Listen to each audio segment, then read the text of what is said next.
Coach Dykes, and then go to questions. Yeah, thank you. Appreciate everybody being here. Just a couple things I'll start with, and then we'll open it up and take some questions and do the best I can to answer whatever it is you want to know. First of all, I just want to say thanks to our coaching staff and our support staff, and really to TCU's admin and the folks that are here.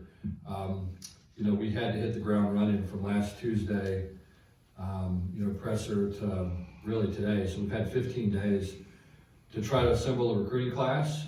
Really proud of what we did.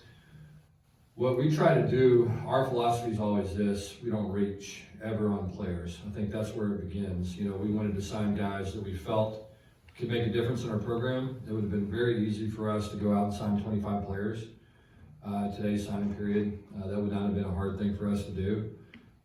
Instead, we elected to sign 10, 11, 12 potentially early, and then sit back and wait. And again, that's been our philosophy really, at SMU, and certainly as we transition here to TCU, was to, don't reach on players.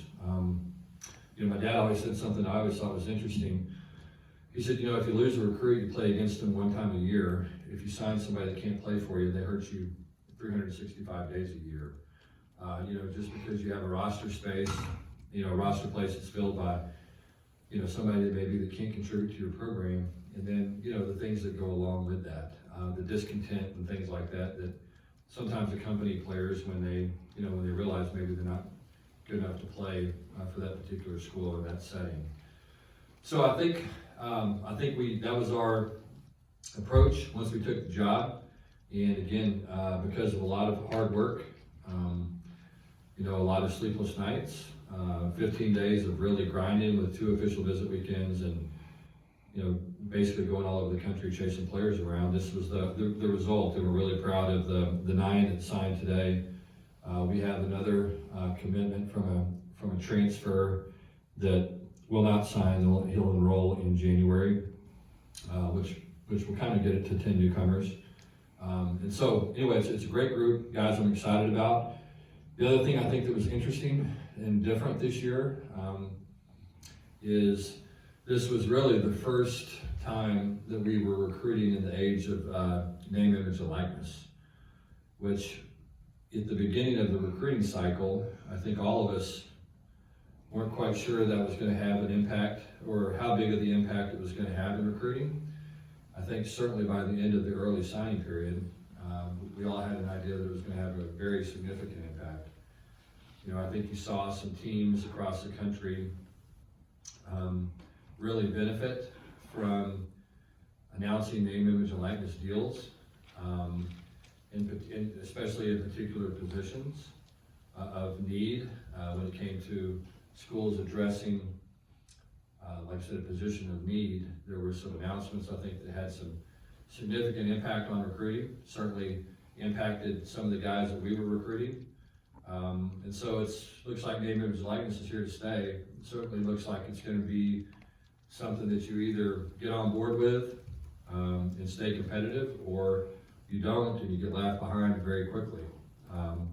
So I think that's something that, again, that we've got to, as a university and athletic department, and certainly football program, we've got to figure out how to best utilize that moving forward. It's like anything else. We talked about it at length, and you guys, once you get to know me a little bit better, I'm a believer in free enterprise and market value and all those type of things, and always believed that the players kind of got the short end of the stick when it came to earning a lot of money for the university. And the value of the scholarship is very significant. These guys have some tremendous benefits, but at the end of the day, never felt like that the money they were generating was quite distributed to the kids the way it ought to be. And name, image, and likeness now is the opportunity for us to do that. And so I think it's the right thing to do, just from an ethical standpoint. And I think it's certainly something that we need to develop a taste for as an athletic department again, or I think we're going to get left behind. So moving on, I think a couple of things that I think are really impressive about this group. I think as you get to know us and what we're looking for, I think speed is always something that's going to be first and foremost when it comes to addressing the needs within our football program.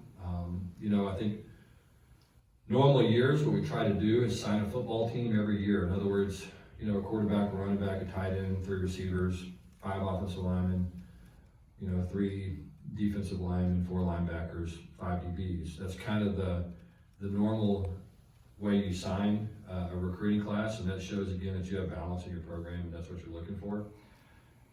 With the limited amount of time before early signing day, what we just tried to do is really honestly just go find the best football players that we could. We were fortunate, some of these guys we had a relationship with, from our time at SMU.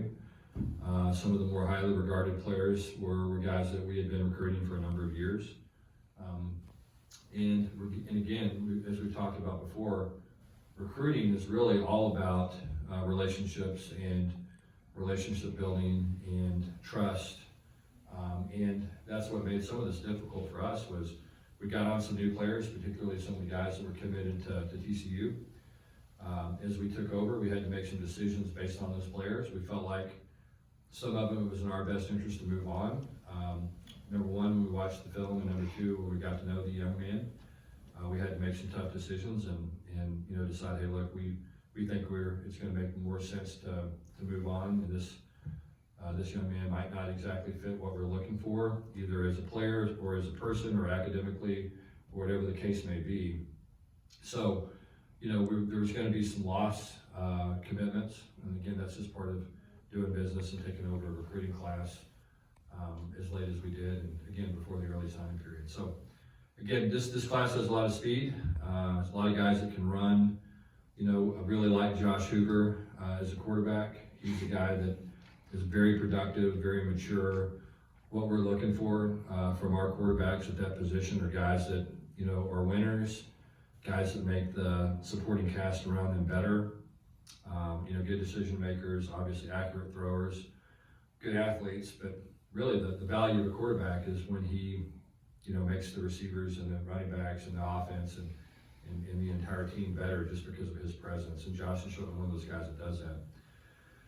Like the receiver class between Jordan Hudson and Major Everhart, Major's listed as a running back. He's really probably going to play inside receiver for us. Could play running back, but I think we all view him as a slot receiver. I think, Major's obviously has tremendous speed. I felt like that Jordan Hudson was probably the best receiver that I saw play this year in the state of Texas. I had a chance to get a good eval on him when he came to one of our 7-on-7s last summer, and just was impressed with the way he dominated and love his competitive nature. He's just one of those kids that plays bigger than he is because he's just so competitive and fights so hard for the ball. He's got great ball skills and can run as well. We needed to address our defensive front a little bit. I thought we did that with Sonny Paul and Michael. Both those guys are long, athletic, young men that have opportunity to gain a lot of weight. I think they both can be 270, 280 pretty quickly, and be D linemen that can make a big difference for us. Obviously, Quentin Harris, when you look at his length, is what we're looking for as an offensive lineman. He's 6'8", 290. Excited about Quentin. He was a battle to the very end in recruiting, as was Major and several of these other guys. But we were fortunate enough to get him.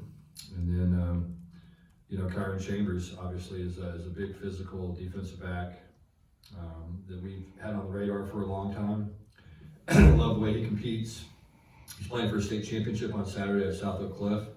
Really excited that a local team, 2 local teams, Duncanville and South Oak Cliff, in the southern part of Dallas, are both playing for state championships. So really excited to see that, and proud of those coaches and those teams for getting them that opportunity to compete for a state championship. It's pretty awesome. And then I got one at the bottom again. I think we've asked you guys to hold on him as far as releasing him. That's Don, and I guess I'll talk about him later. So that's kind of who we got there, and excited about the group. Really fired up, and I'll take questions. Coach, you talked about the fact that you were looking for quality players, not necessarily quantity. When the whole class is put together, is there a magic number that you're trying to get to? Yeah, I think that we'll sign probably, between now and February, my guess would be 4 to 5 additional high school kids.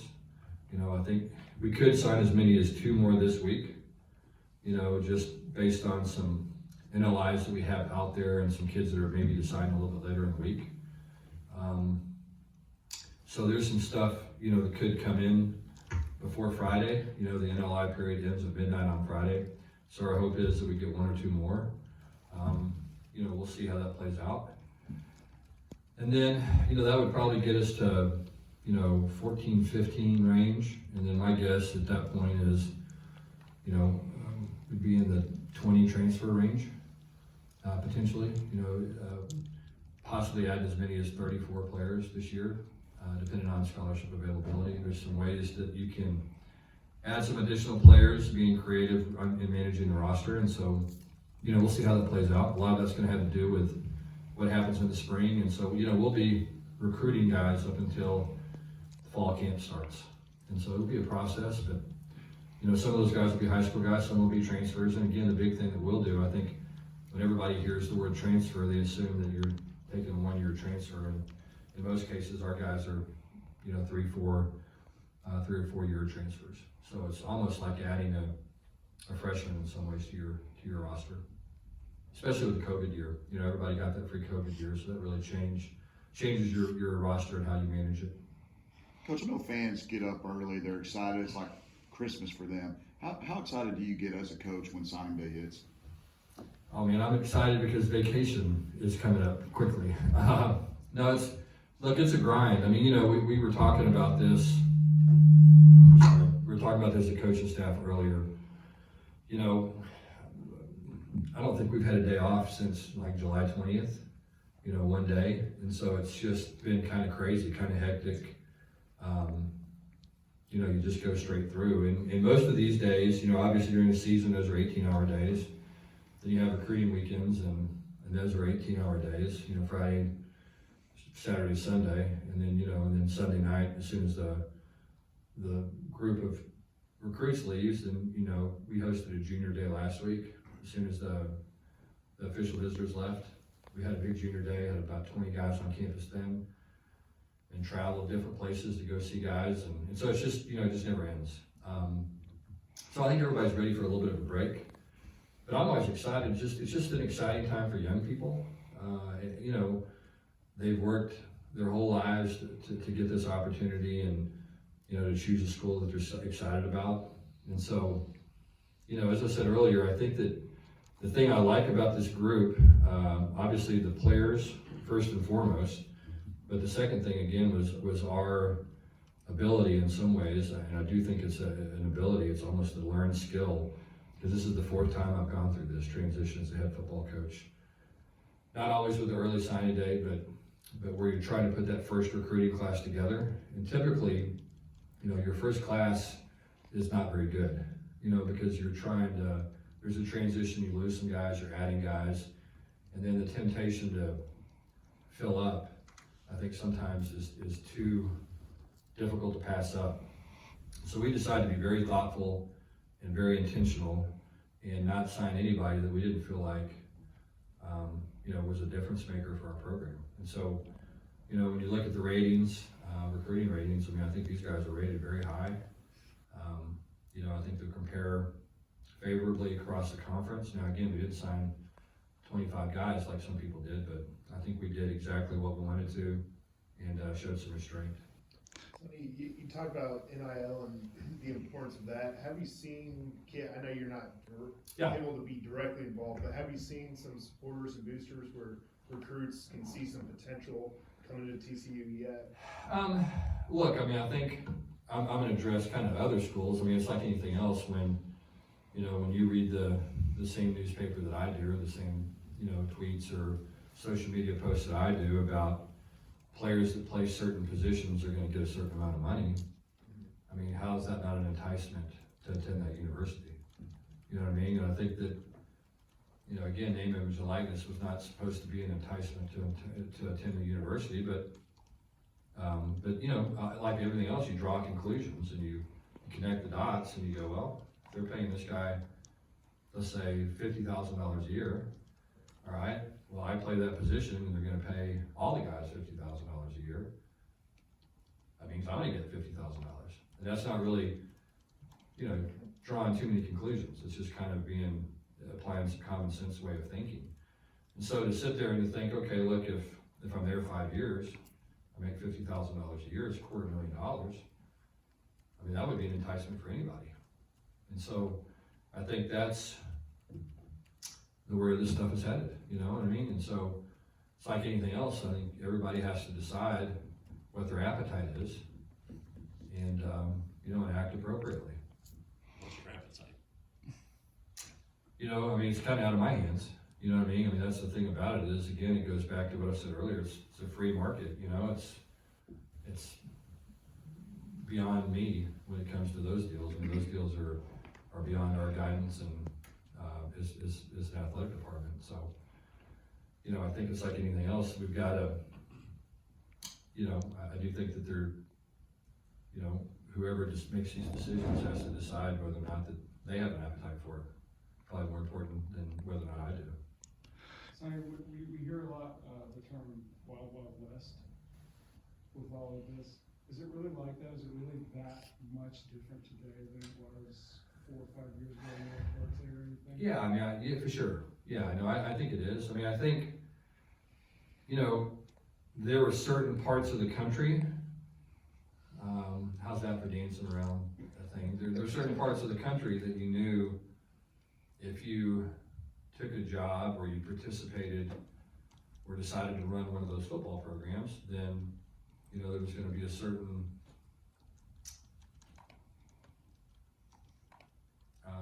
trying to think about the way to say this. There was going to be a certain requirement to kind of run a high-profile program in a lot of ways. And so, it's like anything else. You got to decide if you want to jump in that end of the pool or not. And so I never really had a stomach for that.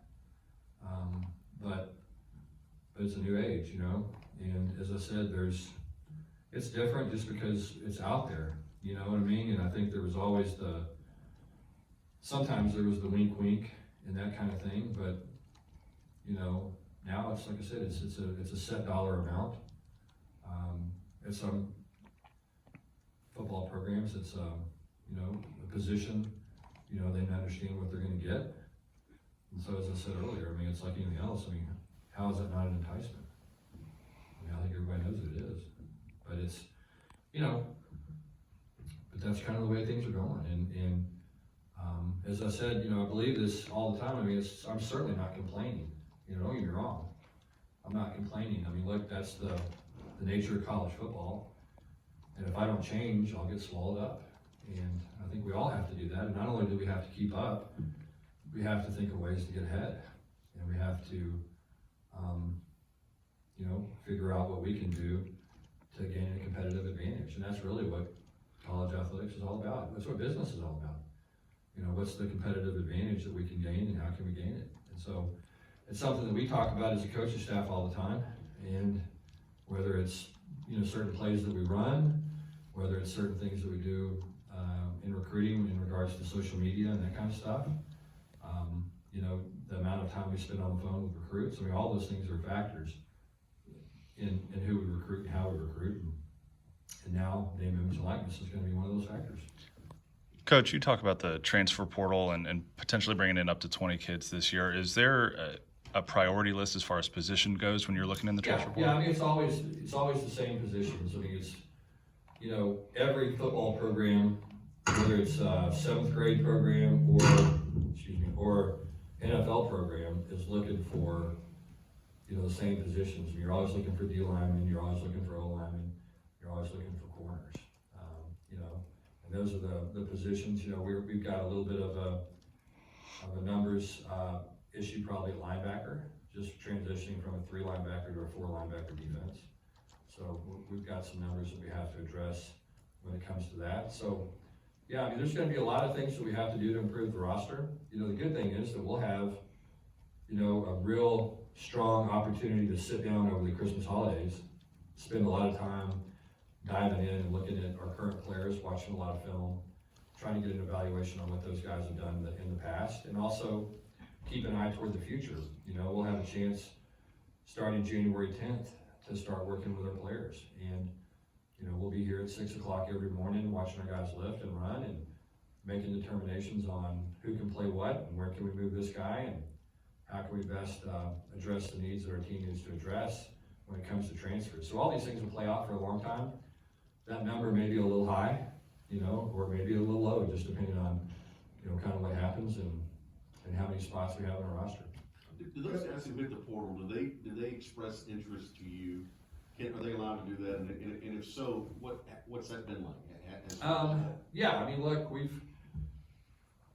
I think we have a little bit of a reputation maybe as being transfer friendly, just because we had some success at, you know, at SMU, and I think if you look at my history, you know, we've had some success all the way going back to, you know, my days as an offensive coordinator at Arizona, you know, with Nick Foles transferring in and the success Nick had, and then, you know, you go to Cal and Davis Webb transferring in and success he had, and obviously, you know, 2 quarterbacks at SMU with Tanner Mordecai and Shane Buechele transferring in, and just the number of players. I mean, look, we had 3 players going to the Senior Bowl this year that were all 3 transfers, you know, at SMU, and so, you know, guys have done well. Colin Granson with the Senior Bowl last year was a transfer, and so, you know, we've kind of been a haven for second opportunities for guys, and I think we have a reputation for that, and certainly I think that reputation's followed us over to TCU, and we'll see how it goes. The creation of this transfer portal and now going to using it, can you really evaluate classes the way you once were able to, in terms of, you had a class in 2010 and then 4 years later you could say this worked or that worked. Now it seems like that's almost impossible. Yeah, I mean, I think I've thought this way for a while. I mean, I just, the way folks kind of rate recruiting classes, I think is way off. You know, as I said earlier, you know, we could have signed 30 guys today. It would not have been hard to do it all. I mean, you know what I mean? That would have been a very, very easy thing to do. You know, and had we done that with some of these guys and getting some average players along, you know, for the recruiting rankings, we'd probably had a top 25 class, I would imagine. You know, but again, that wasn't our intent. I'm kind of past that point as a coach where I'm not concerned about, you know, where our class ranks just on sheer numbers. You know, I think when you look at these guys and you look at the quality over quantity, I think that it's pretty obvious that this is a very highly regarded class. The fact that we don't have 30 guys, I'm sure will hurt us in the rankings, but that certainly wasn't our intent, to have 30. Like I said, otherwise we would have. And I think, again, because of transfers and things like that, I mean, how in the world can you go back and rank somebody's class? You know what I mean? Just based on, you know, the guys that you add. I think, as I said, those days of being able to do that in a lot of ways are over. I think just because, you know, the portal has made it different.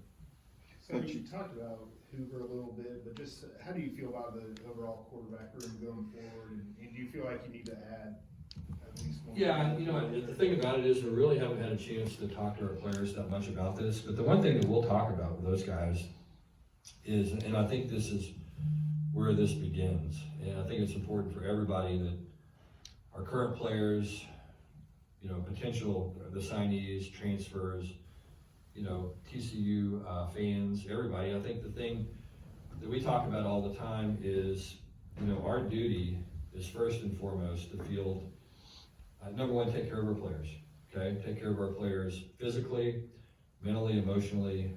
Number two, make sure they get a degree. But from a football perspective, the number one thing that we're supposed to do is field the best team humanly possible, okay? And the way you field the best team humanly possible is you are always trying to improve your roster, okay? So the way I look at it is we owe it to all the guys that normally sit in these seats here every single day to go out and find the very best players that we can to add to the roster to give us an opportunity to be successful. So I think that's where it starts. And so if we add 20 new players, that's certainly not an indictment on our current players, as much as it is just saying, look, it's our duty to field the very best team that we can. And if we think there's 20 players out there that we can improve our team with, then we owe it to them, we owe it to everybody at TCU to do that. And so that's kind of our philosophy when it comes to that. And so, you know, I think that's the thing that we're always talking about doing is trying to find ways to improve our roster. And so, you know, you can get very creative on how to do that. You know, there's some things that, you know, that we've done throughout the years, maybe that some other folks haven't. Utilize some opportunities to improve your roster. And, you know, and I think that we'll continue to try to do those. Sonny, do you see or do you think it's gonna affect high school players with more portal or older, more experienced players coming in to enter school in January? You know, potentially. I do think there are more early enrollees than normal. You know, when you look at this class, there's a couple of high school guys that will enroll early. I think that's a trend that, you know, will continue to become more prevalent. But, you know, I think that, you know, there are some guys that are ready to do that and other guys that aren't. And I think that the guys that are ready to do it usually transition very well. And the guys that aren't sometimes don't transition as well, and I think in some ways it's a detriment to them. You know, I've always believed, you know, I know for me personally, you know, that spring semester of my senior year was a great time in my life, and wouldn't have been as much fun had I been, you know, a freshman at some college, you know? And so I think it's like anything else. I want these guys to have a balance in their life where they, you know, they have an experience, they get to do things, they, you know, I mean, it's not always 100% about football all the time. And so I think that, you know, I think that'll continue to be a trend. You know, and a lot of it depends on where guys go to school and that kind of stuff as well, how accommodating certain schools are, or certain situations are. But as I said, I think that, you know, I think it does give guys a head start. I know my experience with that was really good. I mean, obviously when I was at Cal, we had Jared Goff that graduated early. Probably wouldn't have started as a true freshman had he not graduated early. And so sometimes I do think it makes a difference. As far as the quarterbacks go, kind of getting back to that question that I don't think I answered very well. You know, we'll see. It's like I told those guys, I mean, we're going to do the same thing at that position that we do at every other position. We're going to roll the balls out. We're going to, you know, let the guys compete. We're going to watch everything they do. We're going to monitor everything they do. And then we're going to pick the quarterback that responds, or that the team responds to the best and moves the team the best. And it's a really simple equation. And typically, everybody in the program knows it before the coaches know it. You know, the players usually figure it out a long time before we do. Just, hey, this guy's the best, you know? And so our hope is that, you know, that this room right now has the eventual starter, but at the same time, goes back to what I said, if we have a chance to improve the roster, we're gonna improve the roster. Coach. Two more questions if you have them. It's kind of hard to miss the excitement you had this morning when Major signed. Yeah. How tough was it finishing off that recruitment with Texas Tech coming in, him being a West Texas guy? Yeah, it was hard. I mean, some of these guys were really hard. We had a late night last night with a number of these guys, and as I said earlier, there's, you know, recruiting is about relationships, and it's about trust and getting to know people. And, you know, Major had been committed to TCU for a long time, so there was a lot of new faces all of a sudden coming at him, you know, and talking to him. And so, you know, I think in some ways, some of these kids had to give us the benefit of the doubt when it came to trusting us and believing in us. And a lot of these guys we've known for years and been recruiting for years, and those were the guys that we had the most success with. But when you have a coaching change, it throws everything out of whack. You know, you think about it, you think about these kids, a lot of them decided back in, you know, July, they were gonna go to school X. And then all of a sudden, you know, around Thanksgiving, that's all blown up. And, you know, they've had 6 months to really, or 5 months, whatever it is, to really get comfortable with that idea. And then all of a sudden there's this coaching change that occurs and everything is kind of out the window. And now, you know, you're scrambling to try to get to know new coaches, and new coaches are coming in trying to evaluate the players and make sure they're a good fit for the future of the program. And so, you know, there were some guys, like I said, Major was a tough one, and we were real relieved when we were able to do it. He's a guy that's been a great priority for us, just because, again, I think he's a very explosive player, dynamic guy with the ball in his hand, and certainly somebody that can make a bunch of plays for you. You know, but again, a lot of these guys we've been recruiting for 3 years. So that certainly made the transition easier for those players that we knew and had really been invested in, and they had been invested in us. Well, it's just big picture here. Obviously, given who came before you, it's not like expectations were small for your start at TCU. Yeah. Once you kind of do get to this first break in a while, do you feel like you're able to feel good about the way you started at TCU? Yeah, I think so. I mean, ignorance is bliss in a lot of ways, and so I think I don't really know, in the grand scheme of things. We'll know about these recruits in probably about 2 years, really. I mean, it'll probably be a 2-year process for these guys to come in and get comfortable and really have an idea about, how quickly they're gonna contribute, that kind of thing. And where you can measure the class in totality. You have some skilled players that'll probably roll through the door and be able to play, and you have some linemen that'll take a little bit longer to develop. I think for us, the important thing in a lot of ways was, as I said, press conference on Tuesday, recruiting, starting Wednesday, and really starting Tuesday, but hitting the road on Wednesday and trying to get out and see as many coaches and players as we could locally. We had to check a lot of boxes. We had to, number one, try to get to know our current players. I think that's the most important thing, and in a lot of ways, in today's world, you have to recruit them first and foremost. And so there's been a lot of that been going on. A lot of phone calls, position coaches calling current players, trying to get to know each other, that type of thing.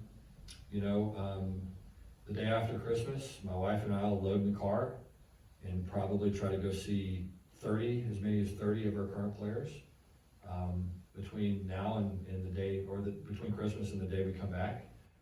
Just basically do a home visit with the players on our team.